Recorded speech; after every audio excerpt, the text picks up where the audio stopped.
Na sasa chama cha madaktari na wataalamu wa meno KMPDU kimeanzisha shinikizo za nyongeza ya mishahara ya asilimia 55 kwenye mkataba wa makubaliano wa mwaka 2025 hadi 2029, kikitishia kuwa watagoma ikiwa matakwa yao hayatashughulikiwa katika muda wa siku 90. Akiongea wakati wa mkutano na wajumbe wa kila mwaka jijini Nairobi, katibu mkuu wa chama hicho Dr. Davji Atela pia alitaka serikali kulipa madeni yaliyosalia katika Wizara ya Afya, kuajiri madaktari zaidi na kuboresha bima matibabu kwa wafanyakazi nchini. Mwanahabari wetu Joseph Wakungu ana maelezo zaidi. Davji Atela. Muda mfupi baada ya kuchaguliwa tena kuhudumu kwa kipindi kingine cha miaka 5, viongozi wa chama cha madaktari na wataalamu wa meno hawakupoteza muda katika kutangaza msururu wa maswala wanayotaka kushughulikiwa na serikali ya kitaifa na zile za kaunti.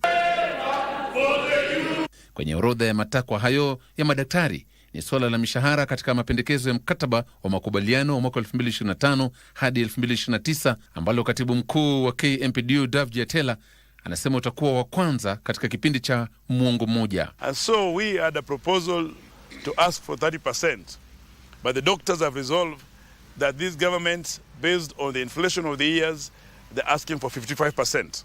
KMPDU aidha kinataka mkataba huo ujadiliwe na kukamilishwa katika kipindi cha siku 90, huku akishtumu serikali kwa kukosa kutekeleza kikamilifu mkataba wa kurejea kazini wa mwaka 2024, hasa kujitolea kuajiri madaktari 2,000 kabla ya kukamilika kwa mwaka wa matumizi ya fedha mwezi Juni. Aidha, KMPDU kinashinikiza kulipwa kwa madeni ya madaktari ya shilingi bilioni 1.75, fedha ambazo zinadaiwa kutolewa kwa serikali za kaunti mwaka uliopita na ambazo bado hazijafikia madaktari. While we are giving government a notice and we are going to negotiate and engage with them for the next 90 days on some of these matters and some in 21 days, we will say that when that time lapses, we will also negotiate by being at home. Chama hicho pia kimeelezea wasiwasi kuhusiana na bima duni ya afya kwa madaktari, kikisema madaktari wengi wanalazimika kujilipia matibabu licha ya kufanya kazi hospitalini.